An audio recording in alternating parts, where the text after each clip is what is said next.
All right, so welcome to the deep dive.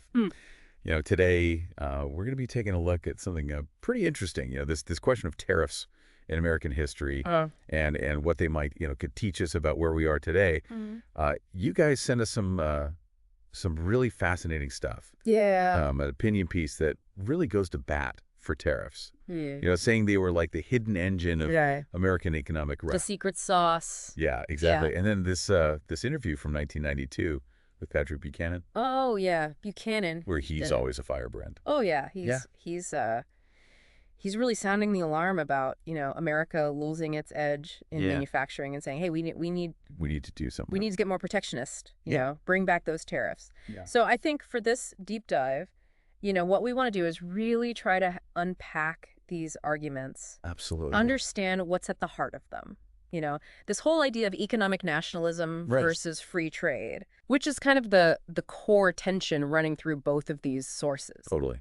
And then think about, how those historical views might actually be relevant to what we're wrestling with right now in our own economy. Because, you see the echoes, right? Oh, absolutely. These are debates that never really go away. Nope. They just keep coming back. They just keep coming back in different forms. Yeah. So we've got this, this opinion piece, tariffs. The taxes that made America great. Catchy title. Oh, yeah. They definitely went for it. You're not mincing words. No, they're not pulling any punches. And their argument is basically that tariffs weren't just about, bringing in money for the government. Right. They were like this crucial tool. A strategic tool. Yeah, for building up American prosperity and independence. Right. From the get-go. Right from the beginning. On day one, they're saying. Yeah. And we've got Buchanan in 92. And he's, deeply worried about, American manufacturing kind of going downhill. Losing its dominance. Yeah. And explicitly saying, look, we need more protectionist policies. We need to protect our industries. To turn things around. Yeah. So it's like... It is fascinating how these two sources kind of speak to each other across time. Right. You've got this historical thesis being used to justify a very specific stance in 1992, which arguably is still relevant today. Absolutely. Yeah. Okay, so let's dig into this historical perspective. Yeah, let's do it. That the opinion piece is putting forward. They really start strong right out of the gate. Oh, yeah. They say tariffs were absolutely essential in the early republic. Right. They point to the Tariff Act of 1789, which was backed by some pretty heavy hitters. Yeah, you've got Madison, Hamilton, Washington. Some founding fathers. The big names. Exactly. And they say this act was specifically designed to help American manufacturing grow. It's interesting because what they're saying is those early tariffs weren't just about filling the government's coffers. Right.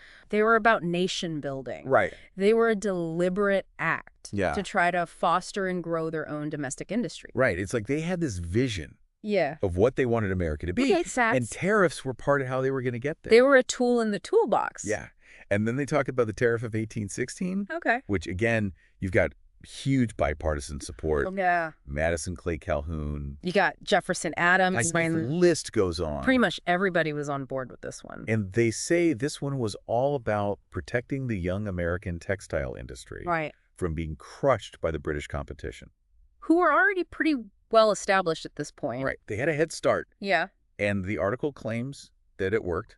They're saying it was a success. Yeah. They're saying it led to this big increase in cloth being made in America. Which, if you think about it, really underscores this idea that these early American leaders, they believed the government had a role to play. An active role. In shaping the economy. Yeah, not just sitting back and letting things happen. Not just a laissez-faire approach. Right. They were willing to step in and use tariffs.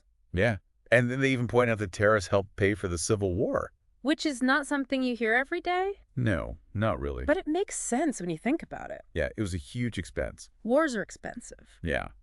And then they jump to the McKinley Tariff of 1890. Okay. And there's this quote from McKinley himself that really jumps out. Oh, yeah. What's he say? He says that a foreign manufacturer, he has no right or claim to equality with our own. Okay. He pays no taxes. He performs no civil duties. Wow, so he's really drawing a line in the sand there. Yeah, he's saying American business is first. America first. Yeah, put America first. Which is interesting because that becomes... This is a very loaded phrase. A very loaded phrase, yeah. And then echoes, Throughout history. Throughout history, exactly. Yeah. So it's like this really clear statement of prioritizing domestic interests. Yeah, it really gets to the core of what the article calls economic patriotism. Right, this idea that Yeah. your nation's economic policies should primarily serve your own people Your own people. and your own industries. Right, and that's Yeah. that's always been a tension, right? Yeah. On the one hand, you want lower prices for consumers, Sure. but on the other hand, you want to protect domestic jobs and industries. That's tough balance. It's a tough balance, and it's a debate that is still raging today. Oh, absolutely. We see it all the time. All the time. And then the article brings up the Fordney-McCumber Tariff in the 1920s. Okay.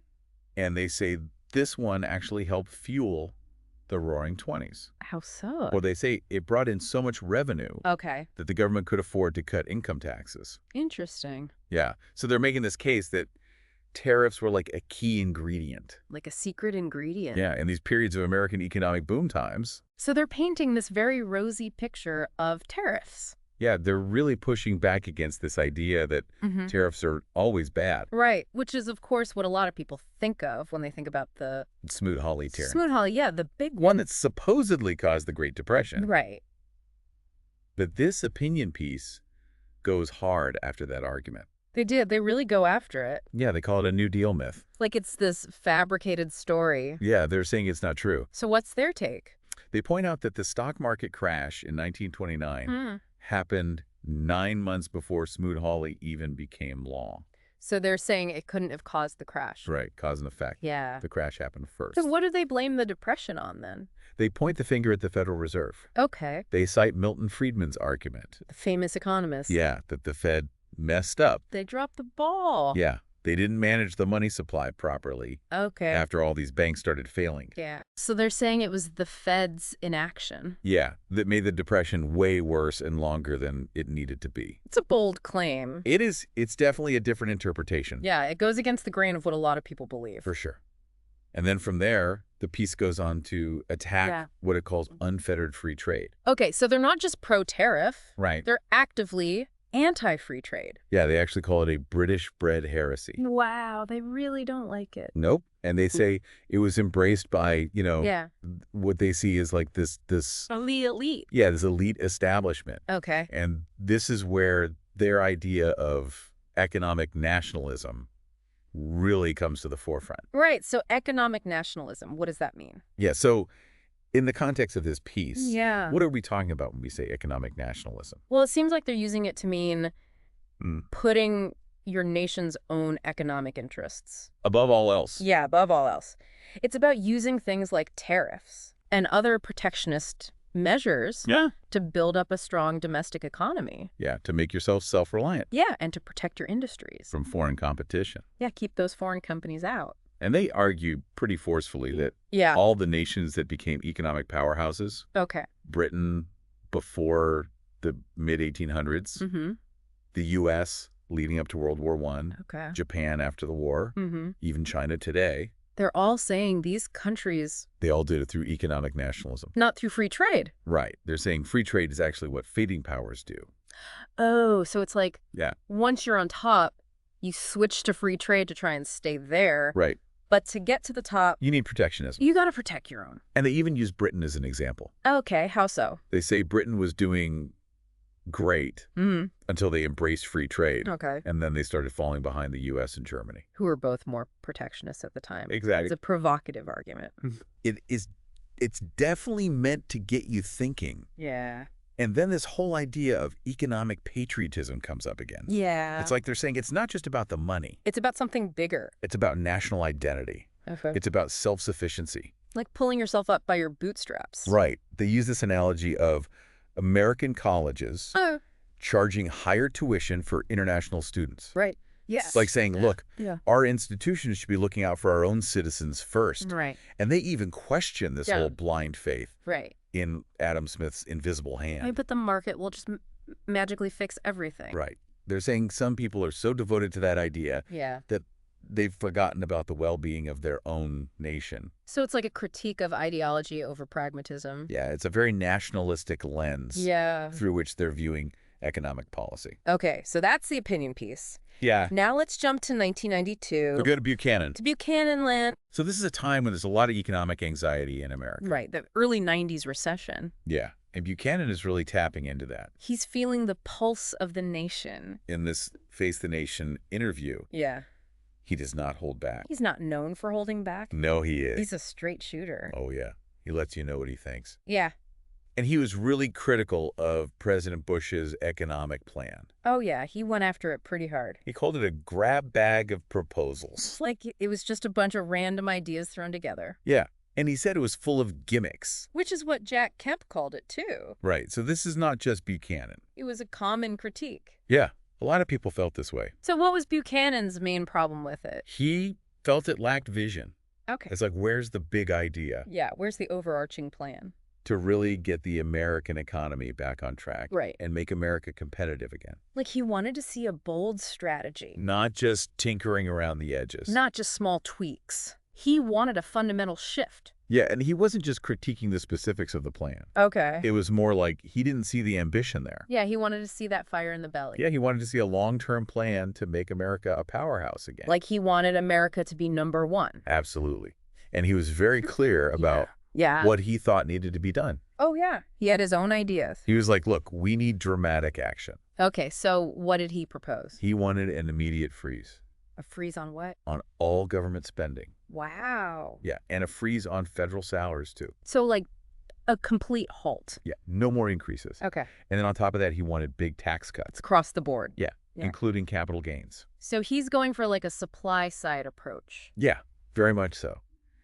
But the central theme for him was this worry about American competitiveness. Right. This fear that America was losing its edge. Yeah, he was really concerned about the decline of American manufacturing. Yeah, and this is something he talks about a lot. Oh, yeah. He rattled off a whole list of industries. Like what? Automobiles, steel televisions, VCRs, radios. So like the classic American industries? Yeah, the ones that were the backbone of the economy. Right. And what was he saying about them? He was saying they were either already gone, like out of business, or they were facing really tough competition. From who? Mostly from Japan at the time. Oh, yeah. Japan was the big competitor back then. Yeah, they were coming on strong. Especially in tech. Yeah, things like supercomputers and flat panel displays. Right, those were the cutting edge industries. And he even said, American aircraft manufacturing, which used to be untouchable. Like Boeing? Yeah, was starting to face challenges too. So he's seeing this across the board. Yeah, he's basically saying American dominance is slipping away. And he's not happy about it. No, he's not. And he directly challenges the Bush administration.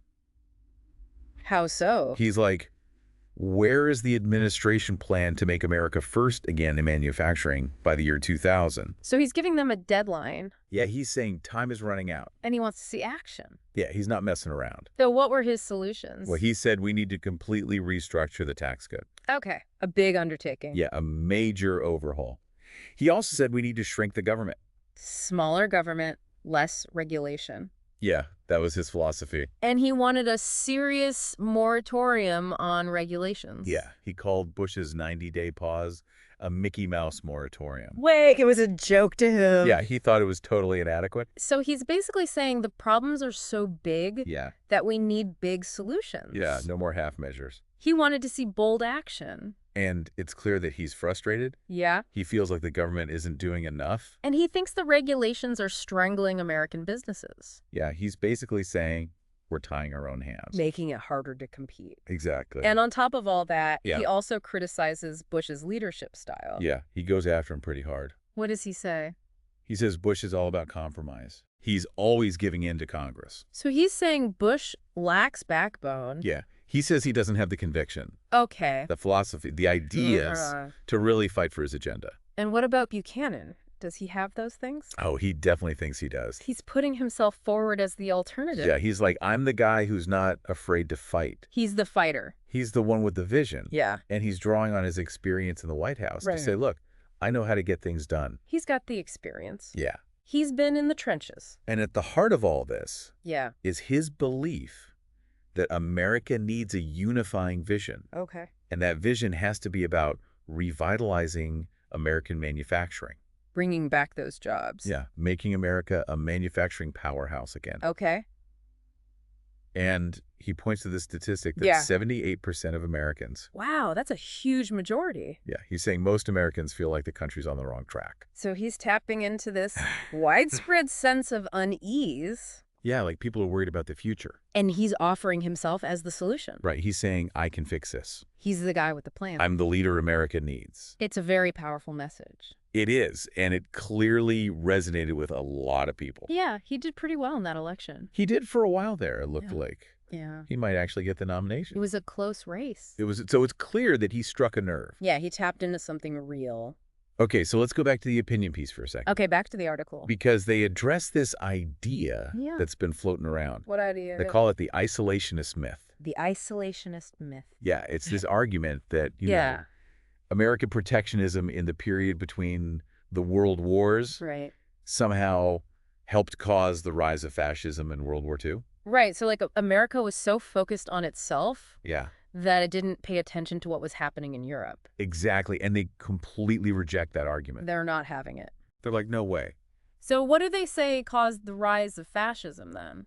They put the blame squarely on Europe. Like they're saying it was Europe's own fault. Yeah, they say it was European stupidity and bloody-minded idiot interventionism. Wow, they're really laying into them. Yeah, they're not pulling any punches.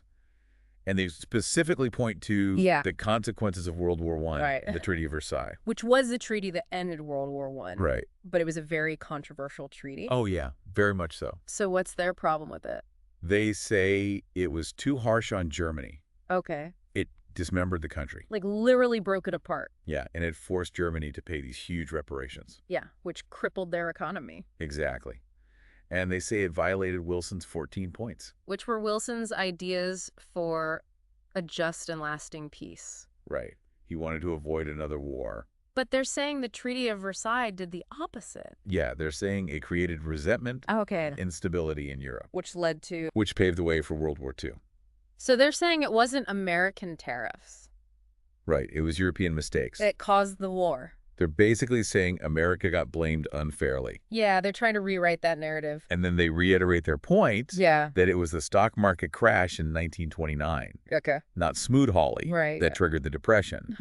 And they say the bank failures made it way worse. Because people lost their savings. Yeah, and businesses couldn't get loans. And the Fed didn't do enough to help. Right. They're saying the Fed just sat there and watched it happen. So they're really hammering home this point. Yeah. That Smoot-Hawley was not the main culprit. And then they go on to describe this golden age of protectionism in America. A golden age? Okay. Yeah. They specifically talk about the period from 1860 to 1914. Okay. And they say this was like America's prime time. Like the peak of American power. Yeah, the best years. And why do they call it a golden age of protectionism? Because they say America had protectionist trade policies during this whole period. Okay. And that's what allowed the country to flourish. So they're directly contradicting the idea that protectionism is bad for the economy? Exactly. Right. They're saying it's actually good. Okay. And they have some numbers to back it up. Like what? They say American exports increased a lot during this time. Okay, so they were selling a lot of stuff overseas? Yeah, but even more importantly, they say, American wages increased even more. So people were getting richer? Yeah, they're saying Americans were better off under protectionism than under free trade. And how do they compare to other countries? They say America did better. Than who? Than Britain, Germany, France. All the major powers at the time. Yeah, they're saying America was outperforming everyone. And they're attributing that success to protectionism. And they give some pretty impressive stats. Okay, hit me with them. They say GDP quadrupled. That's huge. Yeah, they had budget surpluses. The government was in the black. Yeah, they were paying down the national debt. Which is almost unheard of these days. Yeah, it's pretty rare. Yeah. They also say commodity prices were falling. So things were getting cheaper? Yeah, and real wages were going up. So people had more money to spend. Yeah, it sounds like a pretty good time. Does sound like a golden age. Right. Yeah. And then they also point to the 1920s again. Okay, back to the roaring 20s. Yeah, they say GDP growth was at record levels. Under who? Under Harding and Coolidge. Okay. And guess what was in effect during that time? The Ford-Macumber tariff. Bingo. So they're really trying to build this case that tariffs have historically been a good thing for America. They're saying tariffs equal prosperity. It's a bold argument. It is. Yeah. But they're really sticking to it. And finally, they try to connect all of this to what's happening in America today. They're bringing it home? Yeah, they're saying, look, we're seeing all these problems. Like what? Trade deficits, falling wages, social decay. Yeah, they're painting a pretty bleak picture. And they're saying it's all because we've abandoned economic patriotism. Right, we stopped putting America first. Yeah, we've become too globalist. And their solution is... turn back the clock. Yeah, to go back to prioritizing America. America first. And they even quote Joseph Wharton. Who's he? He was a 19th century industrialist. Okay. And a big proponent of protectionism. Of course. And he said that Republicans who are shaky on protection are shaky all over. So, like, it's a core Republican value. Exactly. Interesting. And then they bring back Buchanan. Okay, full circle. Yeah. They say his warnings in 1992. About what? About the decline of American manufacturing. Right. Were like echoes of Lincoln's concerns. Back in the 1800s. Yeah, they're saying these are timeless issues. That keep coming back. Yeah, and they imply that Buchanan's predictions basically came true. How so? They say middle America has been struggling with job losses and factory closures. And they're tying that to free trade. To free trade, yeah. And they even suggest that those struggles are part of what led to Trump's election. Because he promised to bring back jobs. Right, to put America first. So they're drawing a direct line from these historical arguments to contemporary politics. And they end by bringing up McKinley again. Okay. They quote his warning from 1892. What did she say? He was talking about the dangers of American workers having to compete with lower paid foreign labor. Which is a huge issue today. Oh, absolutely. Yeah. And they're saying this is exactly what's been happening. With free trade? Yeah, they're saying free trade has led to trade deficits, wage stagnation, job losses, factory closures. All the things Buchanan was worried about. Exactly. So it's like they're using these historical figures to make their point about today. It's a pretty clever strategy. It is. It's a way to connect the past to the present. So to sum up, what we have here are two sources that are both advocating for protectionism. Yeah, for putting American economic interests first. And they're coming at it from different angles. Yeah, right. The opinion piece is giving us this historical revisionist argument. Like they're trying to change how we think about history. Yeah. They're saying tariffs were good. Yeah. Free trade is bad. And Buchanan is speaking from a very specific moment in time. Right. He's reacting to what's happening in the early 90s. Yeah, he's worried about the future of American manufacturing. And he's saying we need to act now. But both of them are challenging the conventional wisdom about free trade. Which is that it's always good. Right. They're saying, no, it's not that simple. It's more complicated than that. Yeah. They're saying there are winners and losers.